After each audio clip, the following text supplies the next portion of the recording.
అందరూ ఎలా ఉన్నారు? బాగున్నారా? నేను బాగున్నానండి.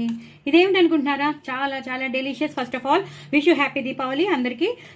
అందరూ చక్కగా క్రాకర్స్ కాల్చుకుని చక్కగా పిండి వంటలు వండుకుని అమ్మవారి కటాక్షం, లక్ష్మీ అమ్మవారి కటాక్షం ఉండాలని కోరుకుంటూ ఇవాళ మాత్రం నేను దమ్ బిర్యానీ చేశాను. చూసారు కదా, ఇదంతా ఎక్కువ మనకు కావాల్సిన వెజిటబుల్స్ అన్నీ వేసుకున్నాను, జీడిపప్పులు వేసుకున్నాను, పనీర్ వేసుకున్నాను, అలాగే ఫ్రైడ్ ఆనియన్స్ వేసుకున్నాను. సూపర్. ఇంత పెద్ద పెద్ద ముక్కలు ఉండాలండి. ఆలు అనేది పెద్ద పెద్ద ముక్కలు ఉండాలి, క్యారెట్స్ అనేవి పెద్దవి ఉండాలి, చిన్న చిన్నగా చేసుకోకూడదు ఇలాంటి దమ్ బిర్యానీస్కి.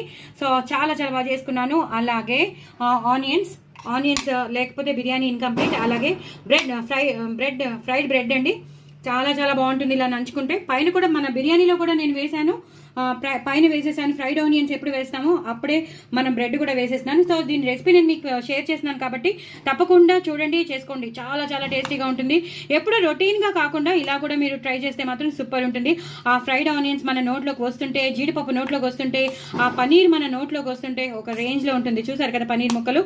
అలాగే ఇది నంచుకొని తింటే సూపర్ ఉంటుంది. అలాగే రైతా ఒక రేంజ్లో ఉందండి. చాలా చాలా బాగుంది, సూపర్ వచ్చింది. నేను ఎప్పుడు పాలు పోస్తాను రైతాకి, సో దట్ ఎప్పటికీ అలా కమ్మగా ఉండాలని. చాలా చాలా బాగుంది రెసిపీ అయితే. దీని రెసిపీ నేను మీకు షేర్ చేస్తున్నాను కాబట్టి తప్పకుండా చూడండి, చేసుకోండి, ఎంజాయ్ చేయండి. చాలా చాలా టేస్టీ అయిన వెజ్ దమ్ బిర్యానీ అదిరిపోయింది. స్కిప్ చేయకుండా చూస్తే మాత్రం మీకు అంత ఎలా చేయాలో తెలిసిపోతుంది.